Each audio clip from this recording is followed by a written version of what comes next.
네, 더 이슈로 이어가도록 하겠습니다. 오늘의 주제부터 함께 확인해 보시죠. 네, 오늘 더 이슈에서는 JP모건 헬스케어 컨퍼런스 주인공은 과연 누가 될지 그 부분에 대해서 점검을 해볼 예정입니다. 7일부터 이제 샌프란시스코에서 개막하게 됩니다. 며칠 남지 않았는데요. 메인 트랙 발표에 나서는 셀트리온을 포함을 해서 국내에서는 20여 개 기업들이 공식적으로 초청을 받은 상태입니다. 월스트리트의 바이오 쇼핑몰이라고 불릴 정도로 연초에는 제약바이오 업계 가장 큰 이슈라고 할 수가 있겠는데요. 국내 업체들도 여기에서 많은 성과들을 내면서 현재 신약 수출의 전초 기지로 여겨지고 있습니다. 그만큼 많은 기업들이 가장 좀 집중하고 있는 최근의 모멘텀이라고 할 수가 있겠는데요. 과연 이번 행사에서도 잭팟이 터질지 그 주인공은 누가 될지 이 시간에 함께 전망을 해보도록 하겠습니다. 이 부분과 관련해서는요, 오늘 신기수 전문가와 함께 살펴보도록 하겠습니다. 전문가님 안녕하세요. 안녕하세요. 네. 가장 관심이 뜨겁습니다. 다음 주도 우리 시장을 뜨겁게 달고 헤드길 이슈가 핫 이슈가 되지 않을까 싶은데요. 먼저 이 JP모건 헬스케어 컨퍼런스에 이렇게 시장에서 주목하고 있는 이유는 뭔지 그 부분부터 좀 살펴볼까요?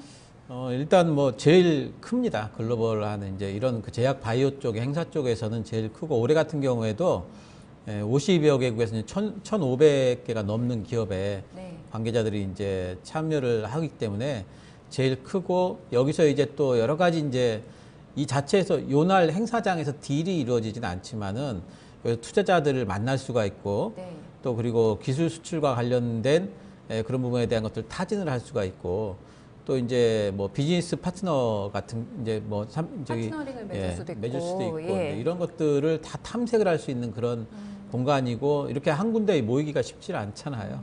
1년에 한 번 있는 거니까 그런 부분 또 여기서 또 실제로 이제 여러 가지 성과들이 나왔던 경험들도 있고 하기 때문에 그런 부분에서 제약 바이오 업체라고 그러면은 이 부분을 빼놓지 않고 챙길 수밖에 없는 이제 그런 행사가 되겠습니다. 네.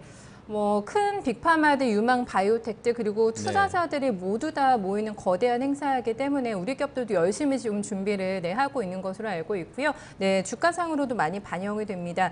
이번에 참가하는 기업들 위주로 해서 최근에 연말부터 해서 단기 반등이 상당히 강했고 단기 주도주라고 해도 과언이 아닐 것 같은데 기업들을 조금 보도록 하죠. 어떤 식으로 또 참가를 하게 되는 건지 좀 살펴볼까요? 예, 기업들 그 리스트를 좀 가져왔는데요. 보면 현재까지 알려진 걸로는 지금 29개 기업이 참가를 하는 걸로 되어 있습니다. 여러 가지 형태가 있는데 이제 발표하는 형태로 참가하는 기업이 7개 정도 되고요. 1대1 호스팅이라고 해서 이제 컨설팅 형태로 이제 오면은 만나가지고 이렇게 얘기해주고 하는 것들 그런 식으로 참여하는 기업들이 6개 기업 정도. 그리고 이제 미팅 형태로 약속 잡아가지고 미리 미팅을 하는 형태로 참가하는 이런 기업들이 한 16개 정도 이렇게 돼가지고 현재까지는 총 29개 기업 참가하는 걸로 알려져 있습니다. 네, 일단은 발표하는 기업들에 대한 관심 가장 높을 것 같아요. 7개 업체들이 이번에 기회를 얻을 것으로 예상을 해주셨는데 어떤 기업들인가요? 발표하는 기업들 같은 경우에는 일단 셀트리온, 삼성바이오로직스 우리가 아는 이제 우리나라 대표적인 바이오 기업들도 있고요. 두 기업이 이번에 메인 트랙에서 발표를 그렇죠. 하는 거죠? 이제 하고 있고 제일 그리고 이제 예전에 이제 많이 또 한미약품 같은 경우에는 실제로 여기에서 계약이 성사된 경우도 있었으니까 그런 계속해가지고 봐야 되겠고 LG화학이 또 LG화학은 안 하는 게 없는 것 같아요. 이번에 또 참여를 합니다. 참여를 해서 발표를 또 하고 있고 메이톡스 바이로메드 이렇게 해가지고 7개 정도의 기업들이 지금 발표를 지금 하게 돼 있고요. 이 중에서 이제 특히 이제 가능성 있는 기업들을 본다면은 사실 이제 가능성으로 본다면은 여기 참가하는 기업들은 다 가능성이 있어요. 가능성이 없으면 참가를 안 하고 가능성이 있기 때문에 나름대로 참가를 하는데 일단 이런데 이제 가능성을 볼 때 이제 자기들 입장에 따라 가지고 이제 노리는 목적이 좀 다르겠죠.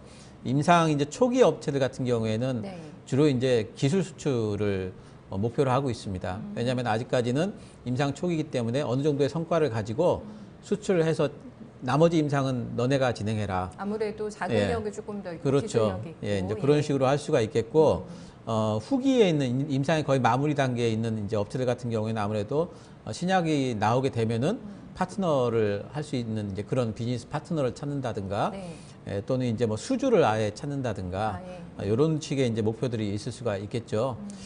다들 뭐 이제 그 종목별로 본다면 오늘은 또 이제 뭐 제일약품 같은 경우에 오늘 많이 올라가고 있죠. 네네. 예, 그 요즘에 이제 보면은 이 헬스케어 컨퍼런스에 이제 참가하는 그 기업들이 좀 순환매 형태로 치고 빠지고 뭐 이런 경우들은 있는 것 같아요. 근데 이제 주가와 관계없이 좀 뭐 한두 종목 보자면은 일단 뭐 코오롱 티슈진 같은 경우에는 올해 인보사 판매가 실제로 가시권에 접어들었잖아요. 전 세계 판로가 좀 확대가 되고 있는 상태고 또 삼상 같은 경우에 미국 쪽에서 지금 진행이 잘 되고 있고 네. 우리나라에서는 치료제가 아니지만은 만약에 삼상 완료돼서 허가가 된다면 치료제 허가가 되기 때문에 상당히 이런 부분에서 뭐 가능성이 있는 기업으로 보고 있고요. 또 이제 여러분들이 많이 못 들어보셨을 만한 기업으로는 이제 올릭스라는 기업이 있어요. 올릭스. 예. 네, 어떤 기업인가요? 올릭스는? 신규 상장 종목인데요. 네. 이 업체가 가지고 있는 기술이 이제 RNA 간섭 기술이라고 하는데 세포와 세포 사이에 뭔가 전달을 할 때 RNA를 간섭을 해가지고 전달하는 신호를 차단하기도 하고 네. 또 이제 그 갈 수 있도록도 하고 이렇게 통제를 할 수 있다는 거예요. 네. 그래서 이제 이런 부분들을 가지고 여러 가지 이제 것들을 하고 있는데 근데 이 기술이 엄청나게 많은 분야에 쓰일 수가 있는데 일단 이 기업은 뭐 이제 흉터라든가 그런 것들을 개선해주는 그런 쪽으로 일단은 지금 진입은 하고 있지만 네. 이 기업이 가지고 있는 기반 기업 그 기술 자체가 상당히 유망한 기술이기 때문에 이번에 그 헬스케어 컨퍼런스 이후에도 유럽 쪽에서 바이오 유럽 후속 미팅이 또 예정이 돼 있거든요. 아.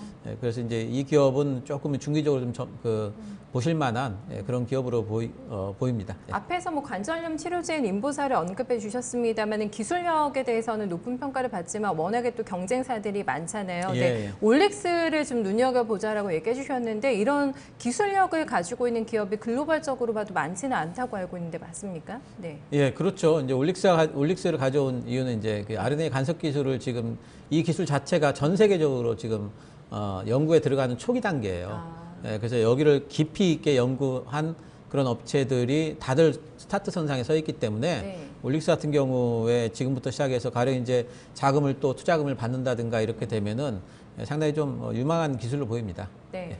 저희가 코오롱 티슈진과 올릭스를 조금 중점적으로 살펴봤습니다. 여기서 워낙에 많은 기업들이 참가를 하고 있기 때문에 여기서 핵심 종목들을 골라내는 작업이 상당히 어렵다라고 최근에 좀 느끼시면서 예. 아마 매매를 하고 있을 겁니다. 좀 순환매가 돌아가고 있는 차원에서 좀 대응이기 때문에 좀 많이 어렵기도 한데요.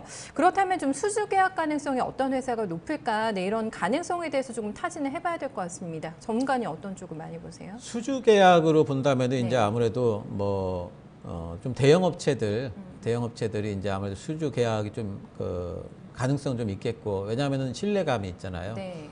그리고 이제 또 임상 3상이 어느 정도 이제 그 마무리 단계에 있는 이제 그런 업체들이 수주 계약 가능성은 있겠죠. 네. 본다면은 뭐 셀트리온 같은 경우에는 지금 뭐 램시마라든가 네. 뭐 이제 여러 가지 이제 허주마라든가 다 잘 되고 있기 때문에 그런 부분에서 이제 글로벌하게 또 다른 이제 수주가 실제로 가능한 네. 그런 정도까지 와 있기 때문에 가능할 것 같고 또 방금 말씀드렸던 코오롱 티슈진 같은 경우에도 인보사는 지금 동남아권에서는 지금 여러 가지 이제 좀 그 판로를 개척을 하고 있거든요. 이런 부분들 계속해야 될 수도 있겠고 한미약품 같은 경우에도 지금 이제 나와 있는 그 약품들이 많이 있기 때문에 파이프라인. 예, 네. 파이프라인도 탄탄하고 그렇기 때문에 이제 이런 이제 대형 업체들 기존에 이제 이미 판로를 개척해 놓은 업체들의 판로 확대 네. 또 가지고 있는 그 기존 판로에 지금 가지고 있는 다른 어떤 그 의약품들에 대한 추가 이제 판매 이런 것들이 이제 가능할 걸로 보입니다. 네. 오늘 지금 시장을 보니까 가장 눈에 띄는 종목이 또 제일약품이 되지 않을까 싶거든요. 네. 예. 장중에 무려 20%까지 급등을 했다가 지금도 16%대 플러스권을 유지를 하고 있습니다. 제일약품이 왜 이렇게 좀 많이 가고 있지라는 부분에 대해서 궁금하실 것 같은데 제일약품도 좀 같이 체크하세요, 전문가님. 예, 네. 오늘 이제 제일약품이 시세를 이제 주니까 네. 이제 오늘 제일약품에 대해 가지고 이제 바라보고 있는데 신약 뇌졸중 치료제의 어떤 이제 그런 부분들을 성공적으로 지금 결과 임상 2 코호트 2니까요. 임상 이상입니다. 제일약품. 예, 이제 네. 그런 부분에서 이제 상당히 좀 성공적으로 도출된 거다 이런 이제 뉴스가 좀 나왔는데요.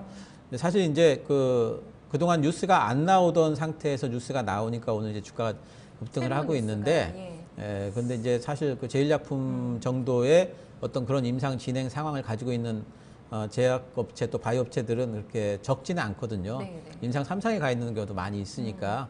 물론 뭐 뇌졸중 치료제이기 때문에 상당히 좀 독특하고 한번 이게 성공을 하게 되면 시장이 굉장히 넓습니다. 그렇죠. 이런 부분들 때문에 이제 오늘 올라가고 있는데요. 주가 상승의 연속성을 본다면은 요즘에는 제약바이오주들이 그렇게 많이 올라와 있기 때문에 주가 상승의 연속성들이 좀 떨어지는 경우들은 있어요. 그래서 제일약품 같은 경우에 오늘 52,500원 단이 상당히 매물대거든요. 네. 가지고 계신 분들 같은 경우에는 제 생각에는 비중 축소는 일단 해놓고 그리고 대응하시는 게 좋겠습니다. 네, 오늘 뭐 거의 단독 플레이가 나오면서 굉장히 강하기 때문에 일단 생기는 것도 중요하다라는 부분을 언급을 해주고 있습니다. 주가는 상당히 강합니다. 그동안에 좀 저희가 보면은 이 부분이 연초에 가장 큰 모멘텀이 되면서 뭐 바이오주에 내리는 결국에 일월 효과로 좀 연결되는 흐름이었던 것 같은데 과거에 좀 공식도 저희가 살펴볼 필요가 있을 것 같고 주가는 예. 상당한 영향이 좀 있는 상황이죠. 예, 네. 그렇죠. 과거에 보면은 이제 제일 많이 우리가 바로 알 수 있는 부분은 한미약품권하고 네. 유한양행권이죠. 유한양행. 예. 네. 한미약품 같은 경우에는 뭐 2015년도에 JP모건 헬스케어 컨퍼런스에서 초청받은 이후에 5조 원 그때 그 수주가 됐었습니다. 길 수출 계약이 됐었는데 그때 반향을 정말 올무틴입이라는 그 약품이었는데 나중에는 베링거 인겔하임에서 이제 계약을 좀 네. 취소를 했죠. 다른 것 때문에 이제 어쨌든 이렇게 계약이 가능하다는 거 이런 부분들이 있다는 것이 이제 하나의 이제 중요한 부분이 있고 유한약품 같은 경우 유한양행 같은 경우에도 올해 이제 보게 되면은 그 계약 수출권이 있었죠. 그렇기 때문에 이런 것들이 있는데 근데 계약 이후에 주가가 이제 급등을 합니다. 한미약품도 그랬었고 유한양행도 이제 그런데 요즘 같은 경우에 보게 되면은 주가가 상당히 그 제약바이오주들이 먼저 올라와 있었잖아요. 그렇죠. 그리고 이제 주가에 대해 가지고 고평가 논란은 늘 있는 거고 그렇기 때문에 아까도 말씀드렸지만은 이런 건이 터져도 상승폭이 옛날처럼 100% 200% 그렇게 가지는 못해요. 이미 올라와 있는 부분이 있기 때문에 그래서 요번에도 그런 부분들이 만약에 이제 계약권이 있다면 올라갈 텐데 그런 부분들은 잘 한번 좀 염두에 두시면서 하셔야 되겠고 또 한 가지는 뭐냐면은 바로 그 행사장에서 계약된 건 아니거든요. 행사장에서 만나서 한참 기간 동안 딜을 하고 네. 그 이후에 계약이 되기 때문에 지금 당장의 JP모건 헬스케어 컨퍼런스에서 뭐 계약이 성사될 거다 이런 기대보다는 좀 유망한 종목들을 보시면서 계속 눈여겨 보시면서 그런 종목들에 뭐 장기 투자를 하신다든지 아예 아니면 좀 이제 움직임을 좀 보시면서 트레이딩 형태로 접근하신다든지 이런 것들이 지금 상황에서는 오히려 좀 유리해 보입니다. 네, 몇몇 종목 같은 경우에는 사실 어제부터 좀 신호가 나타났던 것 같은데 차익 매물이 갑자기 늘어나면서 네. 급락한 종목들이 꽤 눈에 띄었기 때문에 예. 리스크 관리도 정말 이제는 들어가야 될 시점이 아닐까라는 생각도 함께 좀 가져보게 됩니다. 전반적인 제약 바이오주의 어떤 분위기를 좀 좌지우지할 만한 좀 이슈가 되고 있는 상황인 것 같은데요. 지금 시장에서 반도체라던가 딱히 이렇게 움직일 만한 메인 섹터가 없기 때문에 좀 대안이 될 수 있을까 이런 부분도 기대가 많으실 것 같은데 전반적인 전략의 포인트를 어떻게 잡고 움직여야 될까요? 일단 이번 그 JP모건 헬스케어 컨퍼런스 행사는 이제 눈앞에 닥쳤죠. 네. 이번 주말 이후에 바로 개최가 되는데요. 이 모멘텀은 지금은 이제 다 이제 소진이 됐다 봐야 돼요. 예. 왜냐하면 이제 바로 이벤트를 앞두고 있기 때문에 어제 이제 주가들이 제약바이오 쪽으로 참가 업체들 같은 경우에도 조정이 좀 크게 나왔잖아요. 맞아요. 네. 그거는 이제 매물이 이제 나오고 있다 이렇게 봐야 되겠고 따라서 지금 상황에서는 이제 이 JP모건 헬스케어 컨퍼런스와 관련된 모멘텀을 타고 주가가 다시 한번 큰 폭으로 상승을 할 거라고 기대하시기보다는 조금 이제 참가하는 업체들은 아무래도 유망한 업체들이 있으니까 그 업체들 중에서 임상이라든가 그런 것들을 보시면서 기술력 부분에서 좀 가능성 있는 업체를 골라가지고 좀 모아가신 형태가 좋겠고요. 모아서 또 그 수익률도 네. 지금 상황에서는 그렇게 너무 높게 잡으시면 안 돼요. 어느 정도 이제 박스권들 염두에 두시면서 하셔야 될 것 같고요.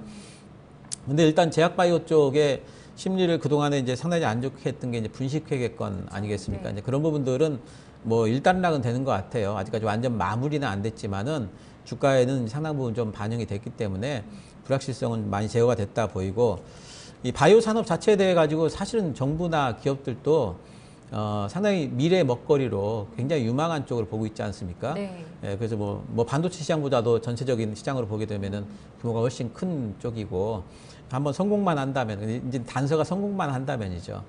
이제 그런 부분은 있지만 어떤 신성장 동력이기 때문에 시장이 성장주 쪽에 몰리게 되면은 바이오 쪽은 틀림없이 오르죠. 그 얘기는 뭐냐면 시장의 유동성이 줄어들게 되면은 바이오 쪽은 또 가라앉게 돼 있습니다. 그 유동성이 그 미국 금리 인상 시기가 되면서 지금 그 바이오 쪽들이 많이 가라앉았거든요. 거기다 네. 플러스 해가지고 분식회계권 관련돼 가지고 이제 더 하락을 한 폭이 있는데 지금 미국 시장의 유동성이 어느 정도 지금 이제 불확실성들이 많이 거쳐지고 있죠. 금리 인상 횟수라든가 이제 뭐 이제 긴축 같은 것들에 대한 것들이 이제는 조금 어렵지 않을까 하는 이제 그런 얘기들이 있기 때문에 당분간 유동성에 대한 불안감들이 좀 배제된다면은 바이오 쪽에서 반등이 나올 만한 어떤 그런 부분들은 충분히 있을 것 같고요. 하지만은 이제 그 전반적으로 이제 올라와 있으니까 항상 말씀드리지만은 바이오 쪽은 지금 상황에서는 좀 트레이딩 형태로 접근하시는 게 좋겠고, 네, 네. 저는 이제 지수 반등이 조만간에 좀 나올 걸로 보거든요. 국내 지수도. 그렇다면 코스닥이 올라가려면 또 바이오 쪽 안 갈 수가 없어요. 이제 그런 반등들, 지수와 함께 올라가는 부분들 좀 노려볼 수 있겠고, 항상 종목이 중요합니다. 그러니까 과거에 보면은 상당히 지수가 조금씩 오를 때마다 분명히 올랐던 종목들이 있거든요. 그 종목들이 이번에 지수가 또 반등이 나오면 또 오를 거예요. 네. 그러니까 그런 것들을 잘 체크를 해 놓으셔가지고 파이프라인도 좀 탄탄하고 바이오 이렇게 하고 있지만 바이오 내에서도 여러 가지 또 섹터들이 있잖아요. 그 섹터들 내에서의 어떤 대장주급들 이런 종목들 위주로 접근하시는 게 좋겠습니다. 네, LG화학을 조금 여쭤보고 싶은데 LG화학은 사실 바이오주의 단기 랠리 동참이 전혀 안 됐습니다. 오늘 예. 뭐 7거래 만에 반등이 되게 약하거든요. 지금 강보합권 정도 시세가 형성이 되면서 말씀해 주셨다시피 굉장히 여러 가지 사업을 하고 있기 때문에 크게 저희가 전기차, 화학 그리고 이제 바이오까지 볼 수가 있겠는데 바이오에 대한 모멘텀은 아직 주가에 반영이 안 됐다고 봐도 될지 LG화학이 좀 궁금하네요. 네. LG화학의 가장 큰 어떤 그 앞으로의 가능성이기도 하지만 네. 어찌 보면 지금 발목을 잡고 있는 게 뭐냐면 너무 여러 가지를 한다는 거죠. 예, 그 좀 이제 네. 어떤 섹터로 과연 구분을 해야 될까 LG화학을 시장에서 봤을 적에 근데 바이오 쪽은 이제서 좀 시작을 하는 거잖아요. 네. 그렇기 때문에 LG화학을 현재 상황에서는 2차 전지 종목으로 구분하기도 애매한 상황이거든요. 지금 이제 화학주와 걔를 또 같이 하고 있는 부분들이 분명히 있어서 근데 거기에 LG화학을 또 바이오 쪽으로까지 또 구분을 하려면은 상당히 좀 괴리감이 있습니다. 시장 심리하고는. 네. 그래서 LG화학은 아직까지는 좀 바이오 종목으로 보기엔 좀 그렇고 바이오주를 고를 때 LG화학을 지금 바이오 종목으로 보고 고르는 거는 조금은 좀 나중에 하셔야 될 것 같아요.